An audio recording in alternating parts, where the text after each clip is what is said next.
Hello बच्चों, आज हिंदी में मैंने पढ़ाया आपको और फिर से मैं पढ़ा रही हूँ, समझा रही हूँ। उसको ध्यान से पढ़िएगा और ध्यान से स्पेलिंग का करके लिखिएगा आप लोग, क्योंकि मैं लिखित दे रही हूँ, गलती नहीं होनी चाहिए। पार्ट 3, वीरों का कैसा हो बसंत, क्लास 7 ABC। तो पहले मैं संदर्भ, फिर प्रसंग, फिर भावार्थ हमेशा लिखा है मैंने। वह उसी तरह से बच्चों हम इस समय करने जा रहे हैं आपको। संदर्भ। प्रस्तुत पद्यांश हमारी पाठ्य पुस्तक मंजरी के वीरों का कैसा हो बसंत नामक पाठ से ये कविता ली गई है। इसके रचयिता सुभद्रा कुमारी चौहान जी हैं। प्रसंग। प्रस्तुत प्रसंग में सुभद्रा कुमारी चौहान जी ने वसंत के माध्यम से वीरों के पराक्रम का वर्णन किया गया है। पहली कविता है आ रही हिमाचल से पुकार है उदत गरजता बार बार। वीरों का कैसा हो बसंत, आ रही हिमाचल से पुकार है उदत गरजता बार बार। प्राची पश्चिम भूर्णव अपार, सब पूछ रहे दिगंत, वीरों का कैसा हो बसंत। अब बच्चों लिखो भावार्थ। संदर्भ आपने लिख लिया, प्रसंग में लिख लिया, अब भावार्थ लिखिए। कवित्री सुभद्रा कुमारी चौहान जी कहती हैं कि वीरों के वसंत अर्थात खुशहाल जीवन का वर्णन किया है। कवित्री जी कह रही हैं कि हिमालय पुकार रहा है और सागर की लहरें भी गर्जना कर रही हैं। पूरब पश्चिम उत्तर दक्षिण समेत 10 दिशाएं यही प्रश्न कर रही हैं कि वीरों का वसंत कैसा होना चाहिए, अर्थात उन्हें भी सुख शांति पूर्वक जीवन जीने का अवसर मिलना चाहिए, अर्थात युद्ध विभीषिका का शिकार होना चाहिए। दूसरा वाला भावार्थ अब लिखिए बच्चों। फूली सरसों ने दिया रंग, मधु लेकर पहुंचा आनंग, बस वसुधा पुलकित अंग अंग, है वीर देश में किंतु कंत, वीरों का कैसा हो बसंत। बच्चों दूसरा भावार्थ लिखिए, डैश डैश डालिए, प्रसंग में लिखिए। प्रस्तुत प्रसंग में कविता में कहा गया है कि बसंत कैसा होना चाहिए। तो बच्चों आप आगे पढ़िए, भावार्थ लिखिए कि कवित्री सुभद्रा कुमारी चौहान जी कह रही हैं कि फूली सरसों वीरों का कैसा हो बसंत। कवित्री जी वर्णन करते हुए कहती हैं कि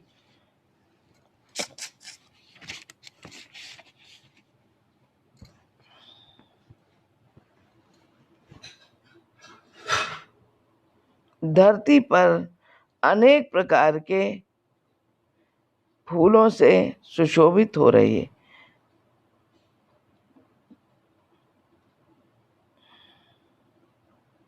खेतों में सरसों के फूल मन को लुभाने वाली छटा बिखेर रहे हैं। ऐसा लग रहा कि मानो कामदेव मधुमेश लेकर आ गए हों। धरती का अंग अंग पुलकित और सुशोभित हो रहा है।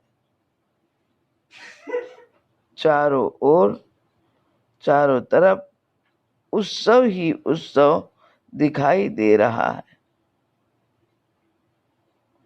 किंतु नायिका का मन अत्यंत अधीर है, क्योंकि उसका पति कंत जो है वो सैनिक का वेश धारण कर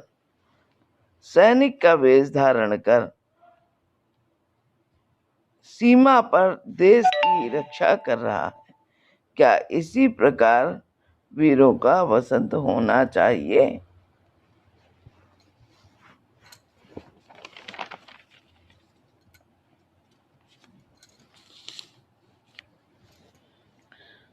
अब तीसरा वाला बच्चों आओ, तीसरी कविता पर आइए आप लोग। भर रही कोकिला इधर तान, मारू बाजे पर उधर गान, है रंग और रण का विधान, मिलने आए हैं आदि अंत, वीरों का कैसा हो बसंत। फिर इसमें सुभद्रा कुमारी चौहान जी कह रही प्रसंग में, कवित्री जी कह रहे हैं कि इस कविता में युद्ध का वर्णन किया गया है। इधर बसंत के मौसम में कोयल अपनी मीठी आवाज से वातावरण को मधुमय बना रही है और युद्ध के क्षेत्र में युद्ध राग गाया जा रहा है और बाजे बज रहे हैं। ये तो मिलन का समय है, जबकि वीर तो रणभूमि में है। ऐसा लग रहा है कि आदि और अंत मिलने आए हुए हैं। कवित्री जी कहती हैं कि वीरों का वसंत कैसा होना चाहिए। अब चौथी कविता पर आइए बच्चों। संदर्भ वही होगा, प्रसंग बस बदलता है बच्चों। चौथा है, गल बाहें हो या हो कृपाण, चल चितवन हो या धनुष बाण, हो रस विलास या दरित त्राण, अब यही समस्या है तुरंत दुरंत, वीरों का कैसा हो बसंत। प्रस्तुत प्रसंग में कवित्री जी कहती हैं कि वीरों की सुखद जीवन की कल्पना के साथ ही विकट परिस्थितियों का भी वर्णन किया गया है। इस कविता में कवित्री जी एक तरफ वीर अस्त्र शस्त्र से सुसज्जित रूप में देखती हैं, दूसरी तरफ वो उनके व्यक्तिगत जीवन की कल्पना करती हुई कहती हैं कि वर्तमान में दुखद परिस्थितियों का सामना करने के लिए उन्हें तलवार और धनुष बाण धारण करना चाहिए या अपनी प्रिया की बाहों का हार पहने विलासपूर्ण जीवन को स्वीकार करें या दबे कुचले लोगों की मुक्ति के लिए युद्ध का रास्ता अपनाएं।